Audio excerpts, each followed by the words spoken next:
Hi friends, thank you for watching my videos. నేను tap ఎలా fit చేయాలో నేర్చుకోవాలనిపించింది నాకు. మా బ్రదర్ అండ్ హస్బెండ్ చేస్తుంటే నాకు నేర్చుకోవాలనిపించి చేస్తున్నాను. ఇక్కడ మాకు ట్యాప్ లేదు, ఇక్కడ ట్యాప్ పెట్టుకోవాలనేసి అది అంటే కటింగ్ ప్లేయర్ తోటి తీసాను డమ్మీ. తర్వాత ఈ ట్యాప్ స్లోగా దానికి పెట్టేశాను.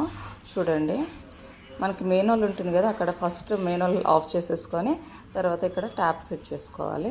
చూడండి, మీకు ఒకవేళ వస్తే ఓకే, కానీ నాకు నేర్చుకోవాలనిపించి నేను నేర్చుకున్నాను. అది ఒకవేళ మీకు తెలియకపోతే మీకు ఎవరైనా నేర్చుకుంటారో అనేసి.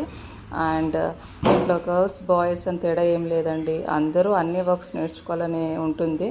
కానీ కొంతమంది ఎలా చేయరు. నాకు ఇంట్లో ప్రతి ఒక్క ఐటెం నేర్చుకోవాలని ఉంటుంది, అందుకోసమే నేర్చుకున్నాను. Thank you for watching my videos. Okay అండి, లైక్ అండ్ షేర్, సబ్స్క్రైబ్.